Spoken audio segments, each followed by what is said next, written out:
Exodus chapter 4 from verse 23 to 28. And I say unto thee, let my son go, that he may serve me. And if thou refuse to let him go, behold, I will slay thy son, even thy firstborn. Now this is the Lord speaking to Pharaoh through Moses. Are you there? One thing to note about the ministers of God is that the ministers of God, they are the mouthpiece of God. God speaks through his ministers to the people. Are you there? Now the reason is because if God chooses to speak to the people directly, are you there? It may not count, because the speakings of God, as powerful as they are, only make sense to his children. So what will make what God is saying to be sensible to you is your position, is your new position as a child of God. Are you getting what I'm saying? So God doesn't talk to everybody. Either it depends on your state, the state you have attained by your faith. Are you there? The state you have attained by your faith. So this is why the ministers of God are the mouthpiece of God. So those people that God cannot speak to directly because of their state, are you there? He reached out to them through his ministers. And it's not because of discrimination. The reason God cannot reach out to certain people is because of their states. Just like I said earlier, are you with me? If God speaks to them, it will not count because they don't have what it takes, number one, to discern. And even if they discern, they don't have what it takes to obey. And God does not waste resources, because even the speakings of God are divine resources. The things that God says to us are treasures. They are kingdom treasures. So he sends his ministers to us as his mouthpiece, so that if we hear them, it becomes easy to obey than when we hear a spirit that we are not familiar with. Are you getting what I'm saying? So having said that, it is good we come to a conclusion, this powerful conclusion, that the ministers of God are the mouthpiece of God. So God wanted to speak to Pharaoh. Pharaoh was not submitted to God. Pharaoh was, not serving the living God. So Pharaoh was worshipping idols. So there was no way God could speak to him directly, because even if he does, it would not count. He doesn't have what it takes to discern. And if he discerns him, there's no empowerment for obedience. And God will not waste his word. So he sent his servant. Are you there to communicate that instruction to him? Even at that, Pharaoh was still proving stubborn. Are you getting what I'm saying? Now, many people ask the question, why did God harden the heart of Pharaoh? Now, the reason God hardened the heart of Pharaoh was because God needed to perform enough signs and wonders in Egypt.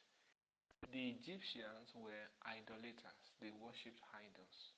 Are you there? So God wanted an access to that land. You see, beyond God helping the Israelites to escape from Egypt, there were other things that God was actually achieving in the land of Egypt. It was not just about the Israelites leaving Egypt. No.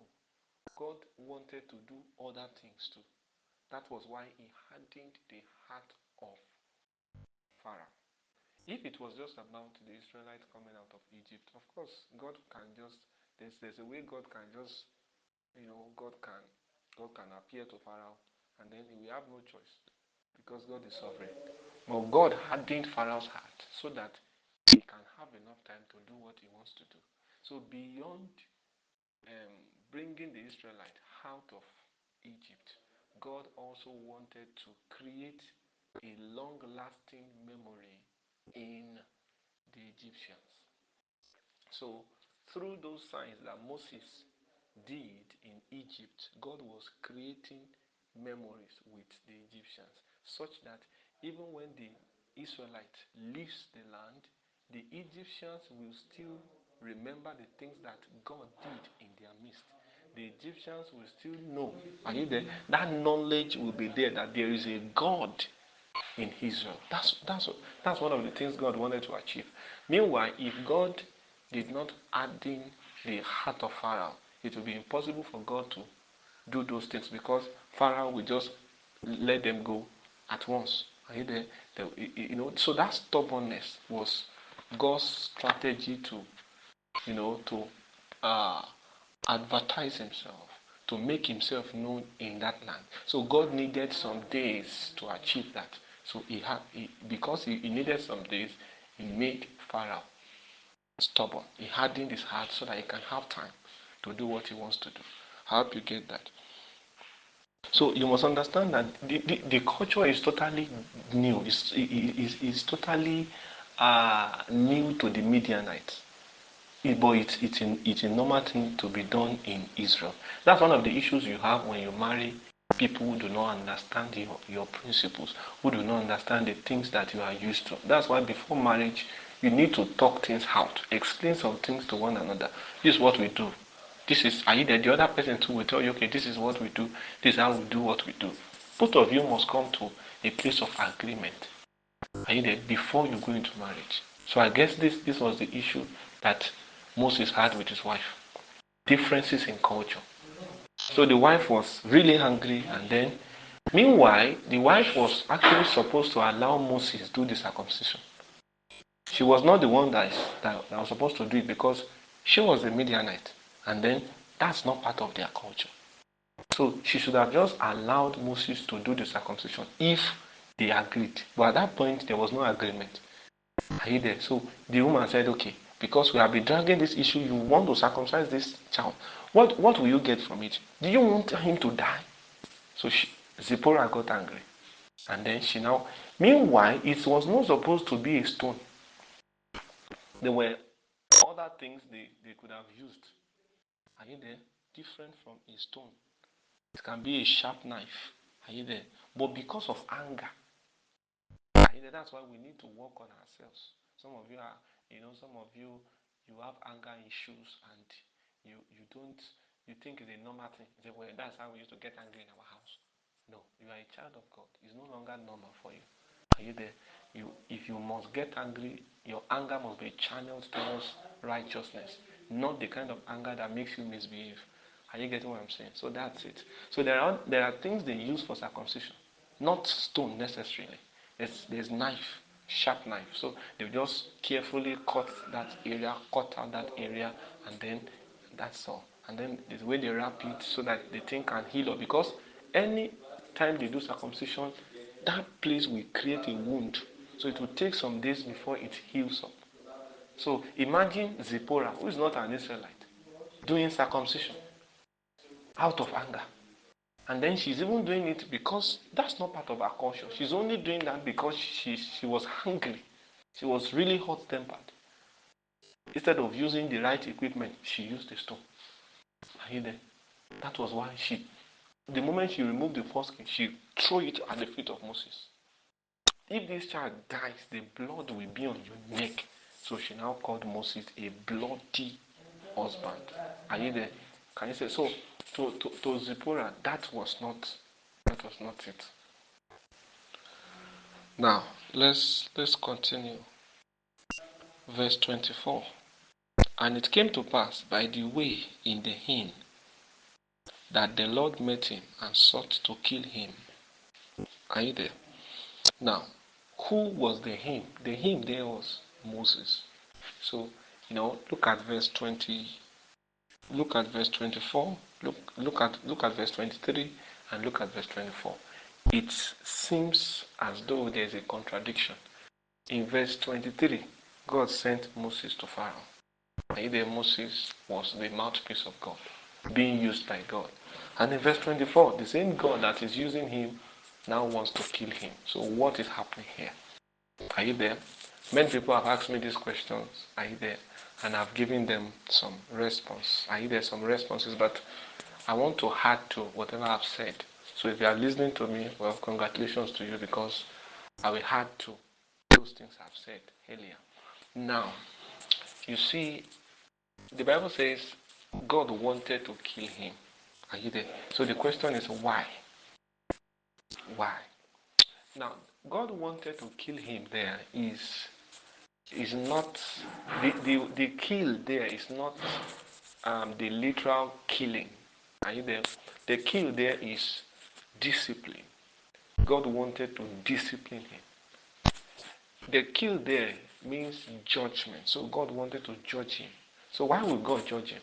Why would God discipline him? Now this is the whole story. You see, God ordained Moses to save the Israelites from Egypt, to bring them out of Egypt. Are you there? So Moses was the one God chose to do the assignment. Meanwhile, you cannot deliver the chosen. Are you there? You cannot deliver the obedient if you are not obedient. Or better still, you cannot deliver the obedient if your own obedience is not complete. Are you there? You cannot deliver the people that are under a covenant if you are not under a covenant. You cannot deliver the people that are under the law if you are breaking the law. What am I trying to say? The Israelites that Moses was sent to, are you there? They are all circumcised. They are all circumcised. Are you there? They have all undergone circumcision according to the covenant that the Lord made with Abraham. Are you getting what I'm saying? But Moses, the one that God has sent to bring them out, is violating that rule. Because at this period, the son, are you there? The son that Zipporah had for Moses, because Zipporah was the wife of Moses. So the son that Zipporah had has not been circumcised. So it looks as though Moses is now breaking the law. The Israelites you want to rescue, the Israelite that God has sent you to minister to, they are all circumcised. You that you are their minister, you give birth and you refuse to circumcise your child. So your child is uncircumcised. You are circumcised, and you are sent to the circumcised. So it's like Moses is breaking the rule, and that is hypocrisy. Are you getting what I'm saying? So Moses knows the law, yet he is not willing to make the law effective in his own family. That was the issue Moses had. Moses knew the law, he knew the state of the Israelite, but to now bring that law to his family was very hard for him. It was very hard for him to bring the law to his family. Are you there? Why? You see, Zipporah was not an Israelite. Zipporah was a Midianite woman. Are you there? So, uh, and the culture of the Midianite is totally different from that of the Israelite. Are you getting what I'm saying? Totally different. Are you there? The Midianites, they don't do circumcision. But the Israelites, they do circumcision. So maybe that was one of the reasons, Moses was finding it hard to even circumcise his son. He knew that's the right thing to do, but he was considering his wife. My wife will not understand. But when the Lord now came to him in verse 24 with a strong hand, and the Lord sought to judge him, and the Lord sought to discipline him. I told you that kill there, you can use judge, you can use discipline, and you can even use correct or set in order. Are you there? So when God now came to him with a strong hand, he knew at this point God is no longer joking with this. So he needed to take the right step. So that was why verse 24 came to be. Are you there? So God wanted him to do the right thing. He knows what to do, he knows the right thing, but he's not doing it because he's considering his wife. Are you there? He does not know how his wife will feel. How will I know I need to circumcise my child, but my wife is not an Israelite. So cutting the foreskin of my son, now my wife will think maybe I'm a vampire, or I'm a ghost, or I'm a bloody person. How will I do it? So those were the things that is hindering Moses from doing the right thing in his family. Are you there? So the truth that he knows, are you there? He cannot bring it to his family because of the cultures of his wife. Are you getting what I'm saying? But at this point, when the Lord came to him with a mighty hand, in verse 24, he now said, okay, at this point, whatever will happen, will happen. I have to circumcise my child. Do you understand? Now, let's look at what now happens in verse 25. Then Zipporah took a sharp stone and cut off the foreskin of a son and cast it at his feet and said, surely a bloody husband thou art to me. Can you see that? So that means after verse 24, Moses was no longer at peace. He became restless. Oh, now, God is not happy with what I'm doing. The truth I know, I'm not bringing it to my family. And it's because of this, my wife, she's not an Israelite. God, oh my God. So Moses was really worried about what happened in verse 24 because he knew God wanted him to circumcise his son. Because that, that his refusal to circumcise his son was an act of disobedience to God. His refusal to circumcise his son was equal to breaking the law. Are you there? His refusal to circumcise his son was equal to, was equal to denying the covenant because there was a covenant in that direction. So though he was really worried, so I believe he now went to his wife and then discussed it with his wife. Dear, this is it. I have to circumcise this our child. Of course, it's a bloody something, and during circumcision, of course, you see blood coming out because you are removing the front skin, the foreskin, are you there, of the private part of the body. So, the blood will come out. So, and then I want to believe that while he discussed with his wife, the wife could not bear that. How will you know this young child? How will you cut off his foreskin? How will you do this? The blood. Do you want to kill him? What's the meaning of all this? What kind of culture is this? We don't used to do this in Midian. What kind of culture is this in Israel? No, I cannot agree. So the contention was much between Moses and his wife. Are you there? And that was why Moses did not want to raise the issue initially, because he knew his wife would not understand. But when God now came to him in verse 24, with a strong hand, he knew he needed to do the right thing. Are you there? So the contention was much. It got to a point when the wife knew that Moses, is not ready to listen to her. That was why the wife now took the step in verse 25. She now did the circumcision. She did it forcefully for that child, and then the foreskin that was removed, she now threw it at the feet of Moses. But this is what you want. You are a bloody husband. If this child dies, you will be guilty of blood. That's what she's trying to say. The reason she called her husband a bloody husband is that she was saying, in case this little child dies with this thing that I've done, the blood will be on your neck. You are a bloody husband. Because I don't understand this your culture. Are you get what I'm saying? But one evening when I was, maybe, yes, I think I was coming from fellowship. One of the mothers of, uh, our sisters, one of my, now, I have a lot of daughters. So one of, the mother of that daughter now met me. It was in the night. I was going home. She now said, sir, is that because we'll pass through their shop? Are you there? Anytime I'm coming from fellowship, at that time I was still living, where I was living was much more closer to the fellowship. And I have to pass through their shop once I'm going home. She will see me.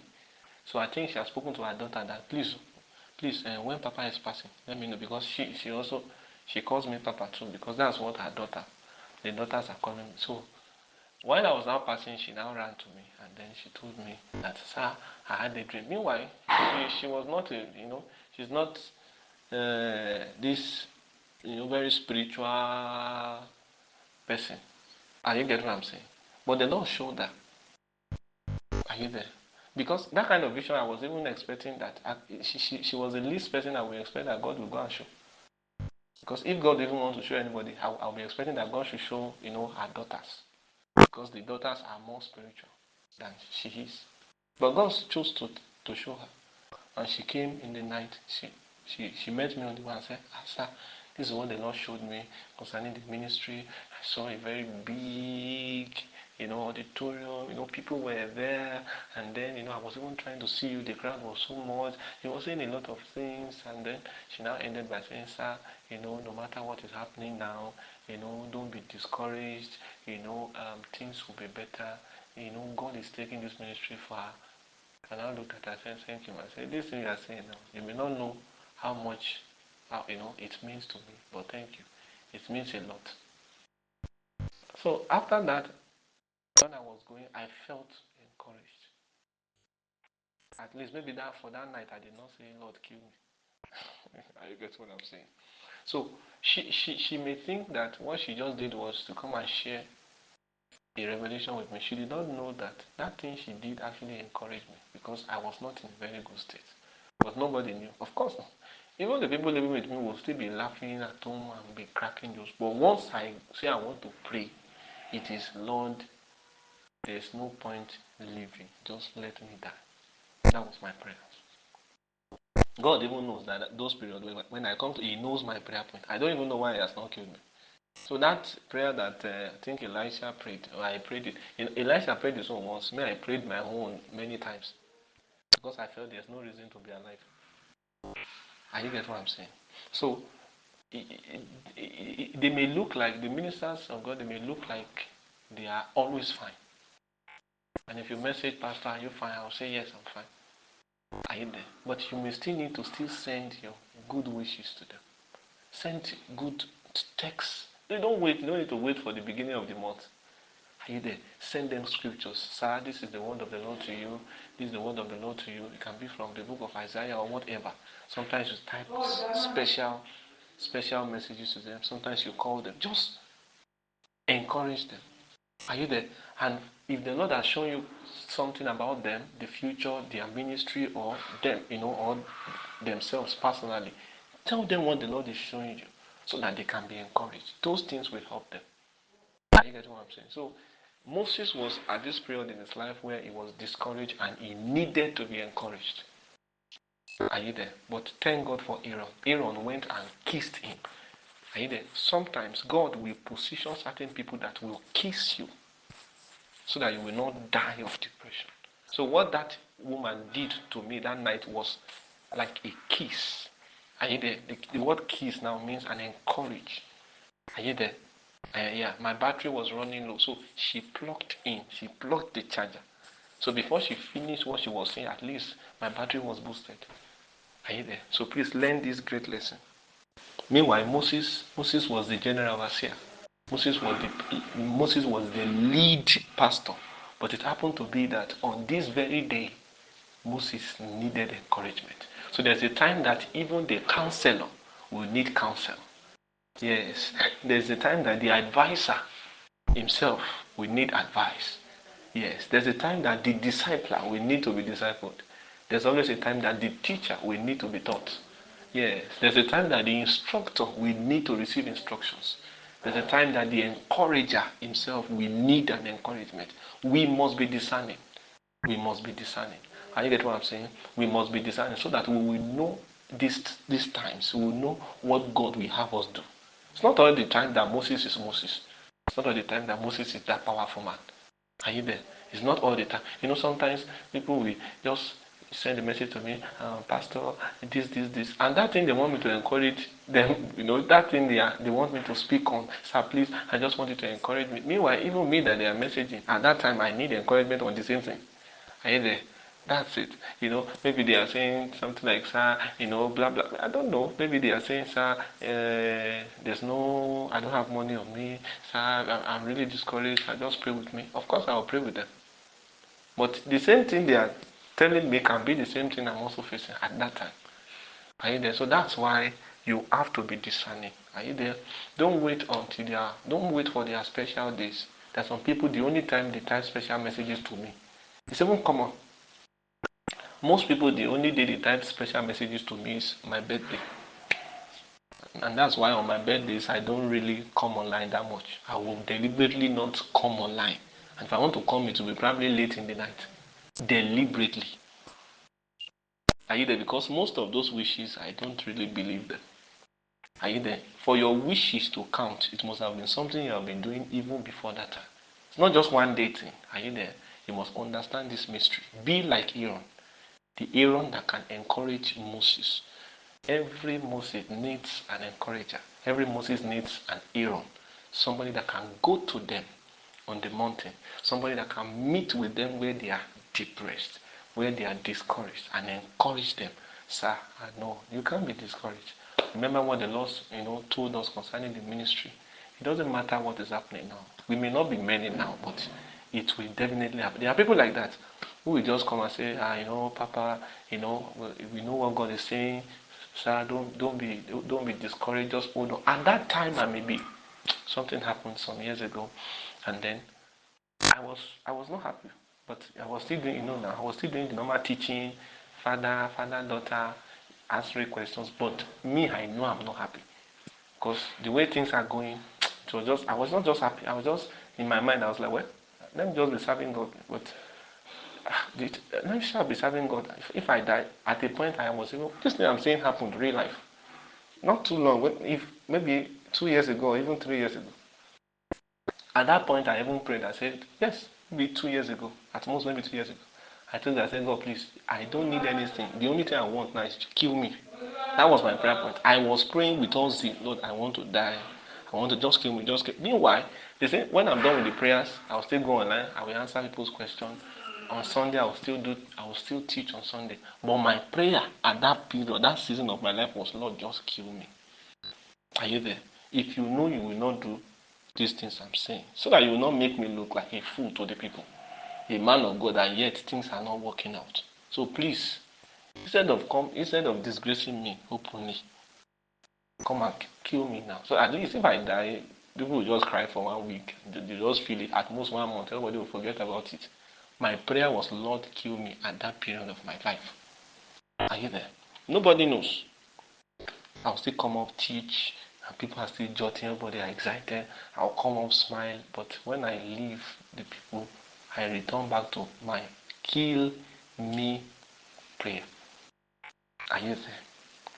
And then in verse 28, it became clear that Moses was now encouraged. Are you there? After the encouragement that Aaron gave, Moses was now fine. The burden was lifted from him. Now look at what verse 28 now says. The Bible now says, and Moses told Aaron all the words of the Lord who had sent him and all the signs which he had commanded him. Can you see that? So after Moses was now encouraged, Moses now said, thank you, Aaron, thank you so much. Thank you. See, this is what the Lord is saying to me. This is what the Lord is, this is the signs the Lord has done through me. This is what the Lord is. Are you there? Moses now began to share the visions, the things that God said to him. He began to share with Aaron. Why? Because now he is no longer burdened. If you don't encourage them, they won't even share what God is showing them. They won't share it with you. They won't share it with you. Are you there? So sometimes what qualifies your disciple to tell you certain things is your disposition towards them, your ability to discern and bring encouragement at the right time. Are you there? There are several ways to encourage them. Several ways. Are you there? You can encourage them through words. You can encourage them through the things that you have. I think that was last week. I spoke about somebody that sent 1 gig. Are you there? I spoke about that. Do you know the person has been sending data every day. Even this morning he has sent. Are you getting what I'm saying? So that's a kind of encouragement to show that, okay, I acknowledge the teachings that you are doing on the group, and I know that you are using data. So this, my little token, will go a long way. It may not be much, but this little will go a long way. Are you there? For some, it can be in form of words. It can be calling. It can be text messages. Are you there? The Lord bless you in the name of Jesus. So I want to believe now you have the proper understanding of this part of the scripture.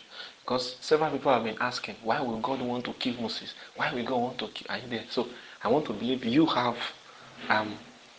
the right understanding of this place now.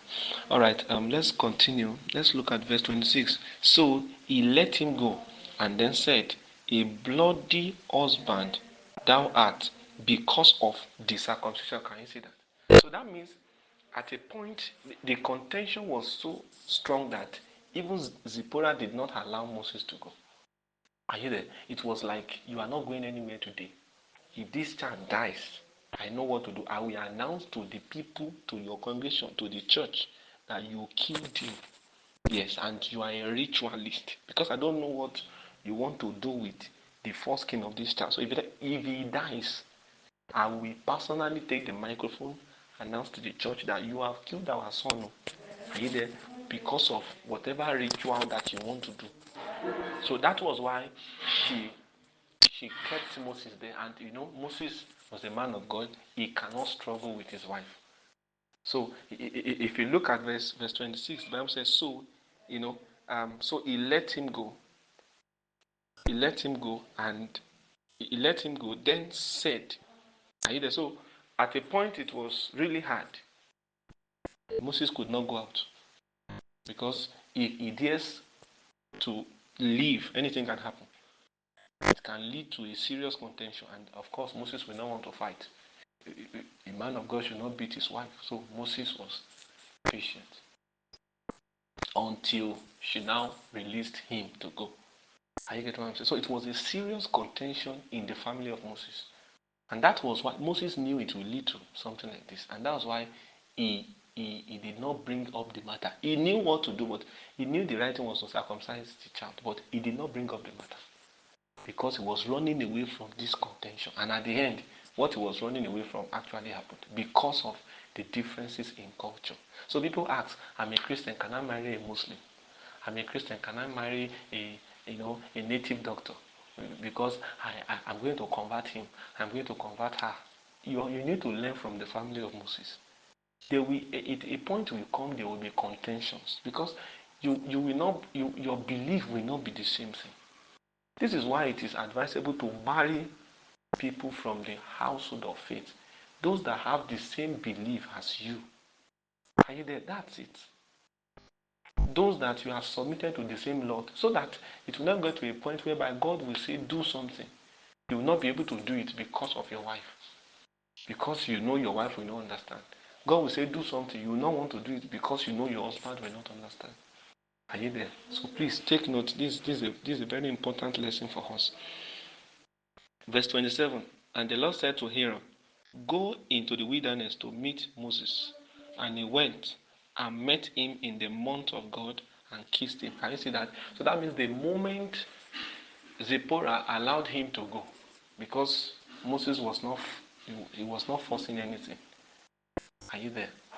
The moment Zipporah allowed Moses to leave, Moses left the house. And when he left, of course Moses was angry. Zipporah was angry the same way Moses was angry. But by wisdom, Moses knew that two people cannot be angry at the same time. At least one should be silent, one should be quiet for the other. So Moses was quiet. Moses chose to be quiet. Though he was boiling inside.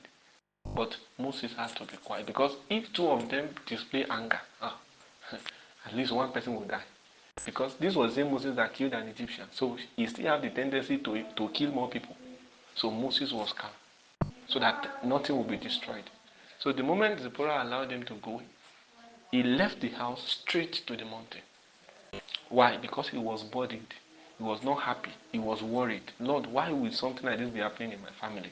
How can the Israelite come and meet me and my wife, shouting and fighting? So he went to the mountain to speak to God, to pray. And there, God knew that his heart was sorrowful. So God spoke to him to go and meet Moses where he was. Are you there?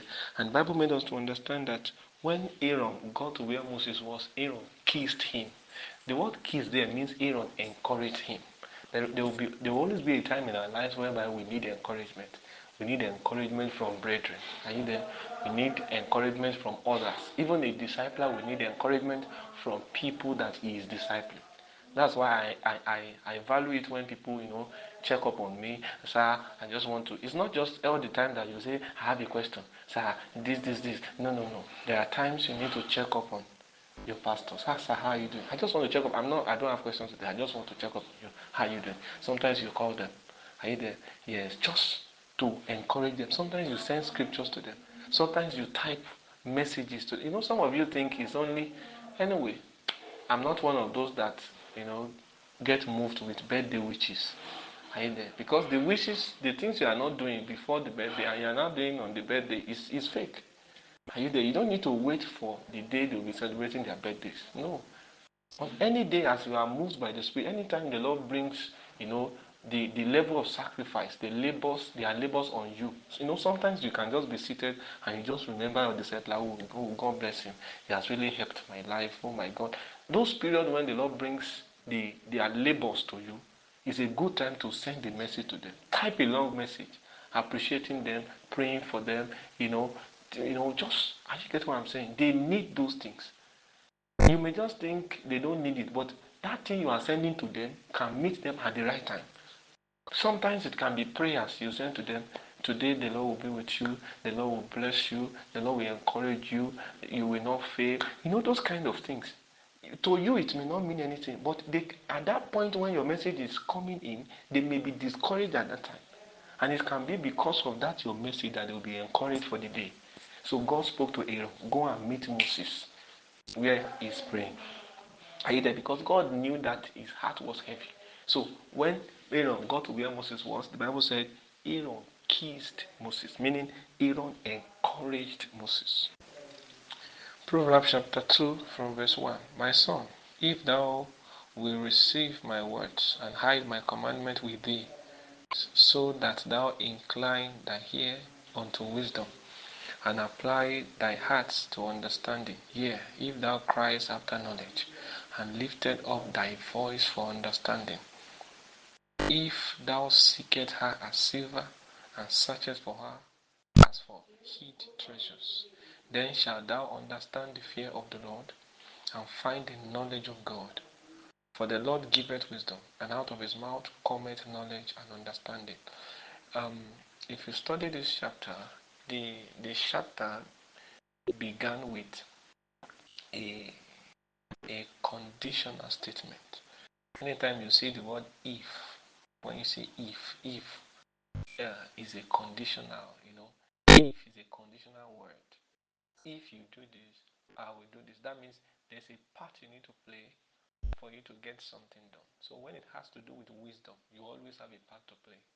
When it has to do with increasing in knowledge, you always have a part to play. When it has to do with having understanding, you always have a part to play. So when you see a wise man, you have seen a man that has played his part well. When you see a man of great understanding, you have seen a man that has played a particular part well. When you see a knowledgeable man, you have seen a man that has played a part well. Are you there? When it has to do with wisdom, knowledge, and understanding, there is always a part to play. Now let's go back to verse 1 and then let's look at it critically. My son, if thou will receive my words and hide my commandment with thee, can you say that? If you will receive my word and then you will hide my commandment with thee. Now to receive the word, which word? This word here is the word of the Lord. So when you find the word of the Lord, when you discern the word of the Lord, the first thing you are expected to do is to receive. Are you there?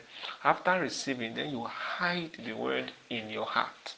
You hide it with you. Are you there? The space for the word of the Lord in you is your heart.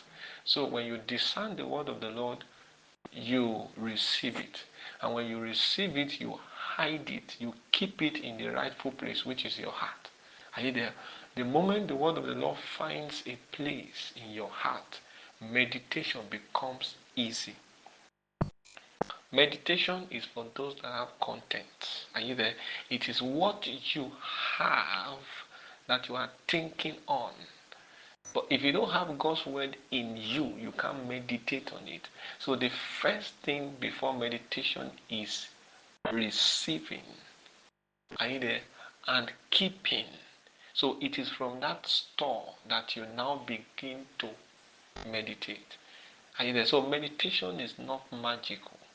It first has to do with the amount of the word of the Lord that you have stored in your heart.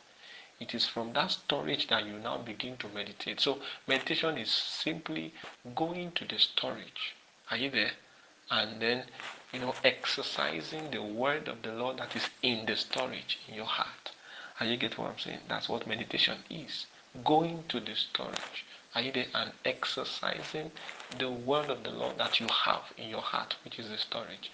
That is meditation. Rehearsing the word of the Lord in your heart. Meanwhile, you cannot rehearse the word that you do not have. You cannot rehearse the word that you have not received. Are you getting what I'm saying? Alright, if we go to verse 2, the Bible says, so that thou incline thy ear unto wisdom, and apply thy heart to understanding. So your ear must be inclined unto wisdom. Are you there? When your ear is inclined unto wisdom, then you can now apply your heart unto understanding. What does it mean? That means when you give attention to wisdom, when you give attention to the words of wisdom, are you there? The profit you make from that attention you have given to the words of wisdom is that you will apply your heart to understanding. Because you have paid attention to hear the words of wisdom, something will drop in your heart. Are you there? Your heart it will be easy for you to come into the place of understanding. So receive the words of wisdom for your heart to, for your heart to, for you to be able to apply your heart onto understanding. Now, what does it mean to apply your heart onto understanding? You will always need to dig. Are you there? Wise people are not common people. Wise people are scarce. Are you there? You need to be among the wise so that you can save your territory. You become a blessing the day you find wisdom. You become a blessing the day you lay hold on the wisdom of God. And to do that, you will search. You will search. You will search. I know the numbers of messages I have on my phone. I've listened to my own message, my messages. The people I'm led to download their messages, I will do that. I will study the Bible. I'll go online and do a lot of historical. Are you getting what I'm saying? Read everything, read back to back. Are you getting what I'm saying? Those effort is my searching. Are you there? And then you add prayers to it. I meditate on it. Are you there? By the grace of God, on Sunday after the fellowship meeting, after the fellowship, fellowship will end by 6, and then I may still have to be around to see some people. And then after that Sunday meeting, this next Sunday, I have to go to a family because I've been invited for a question and answer session. So the family has been studying. They have been studying the book of 1 John, 2 John, and 3 John. And then they extended their invitation to me last week Sunday, informing me about this next Sunday that I'll be with them in the night, and then they will ask me all their questions, the questions they were able to gather from the book. Are you there? And then I'll help them summarize the book of John, and then are you there? And it's going to go live. They're going to do it. It's going to be online, but it's a family. Are you getting what I'm saying? Now these people, the husband is a doctor. The husband is an academic lecturer. Are you there? And then the husband is also a theologian.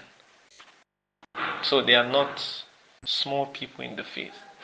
But for them to extend the invitation to me, are you there? Of course we are close. Are you there? We honor them. Of course we visit them once in a while. But for them to honor that, extend that invitation to me, it means they have discerned something. So that is also one of their attempts to search, to dig something.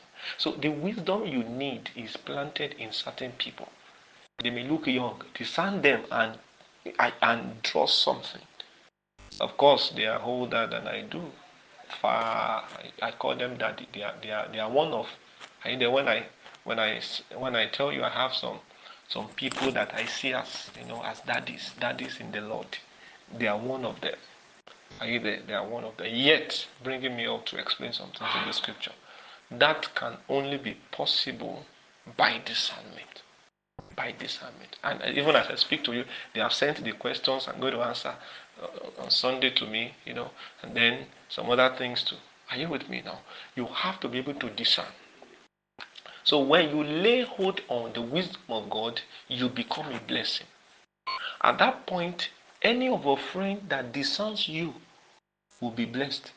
Because that one that discerns you will begin to tap from the wisdom of God in your life. And those people who cannot discern you, well, they remain where they are.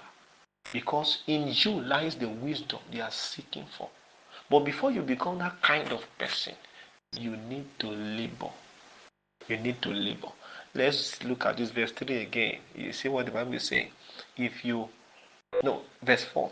If you seek her as silver and searches for her as hid treasure. So wisdom is a treasure. That's the first thing to note. But a treasure that is kept. A treasure that is kept. A treasure that is not exposed. That's what wisdom is. Are you with me? That's it. So I want to challenge you. You are listening to me now. I want to challenge you. You have an Android phone. What are you doing with your data?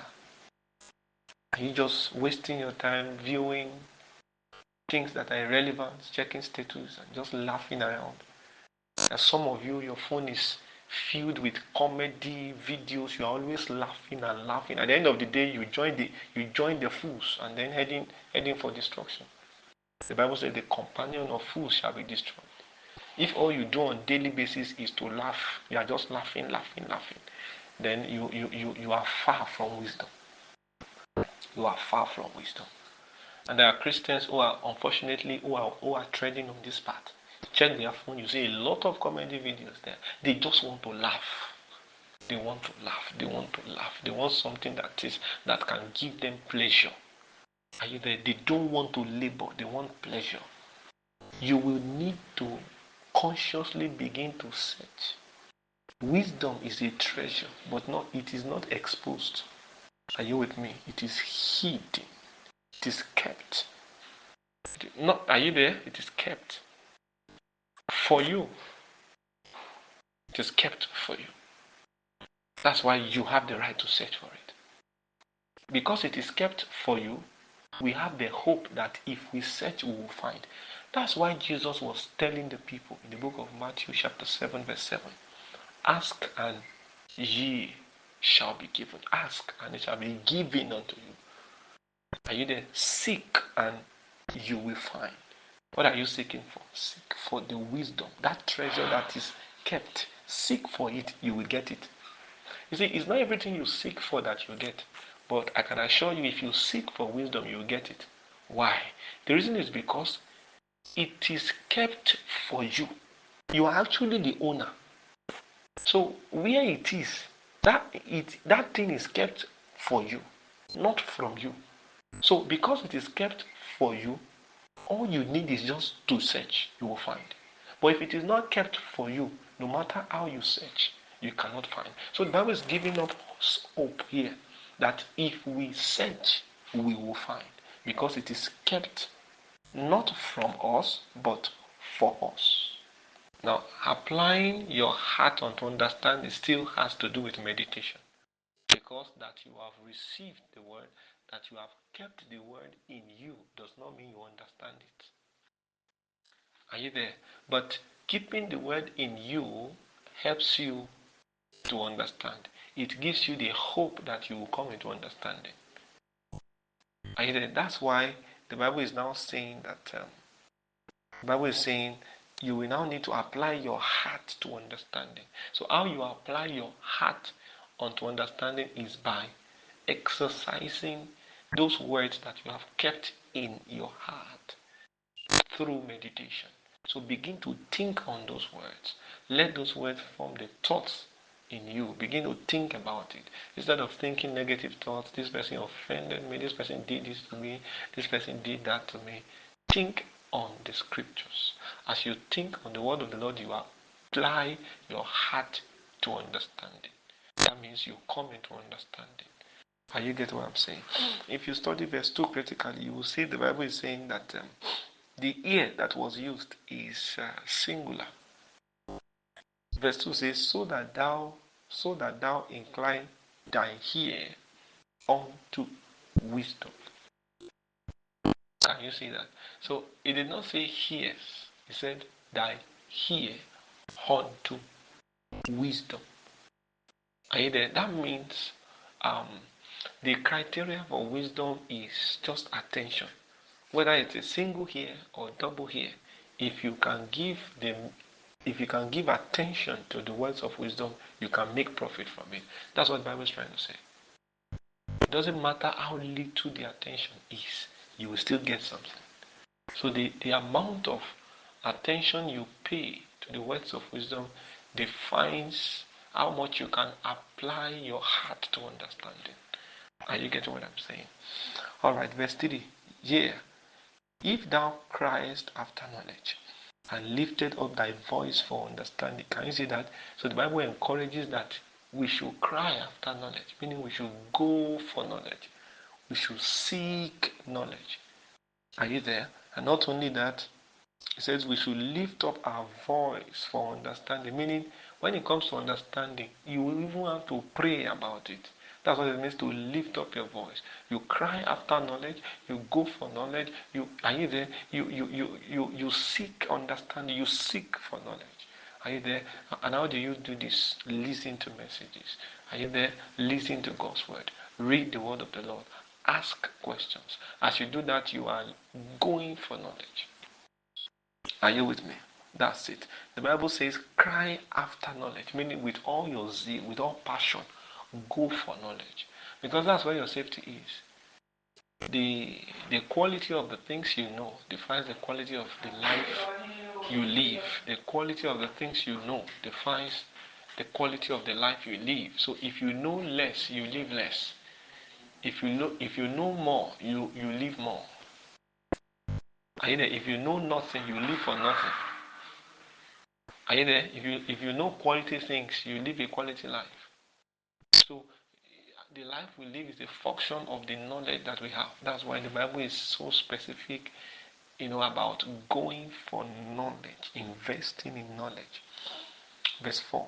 If thou seekest her as silver, and searchest for her as for hid treasure. Can you see that? We are to seek for wisdom as silver. We are to search for it as hid treasures. You know what that means? It will mean that if you will need to seek and you will need to search, therefore, even the wisdom is not as opened as you think.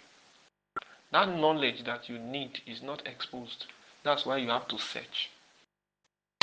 In searching, you will need to engage discernment. Because there are people that do not look like it, yet they have what you need. But you need to search. As you begin to search, you begin to discern. Begin to discern. Begin to discern. Are you there?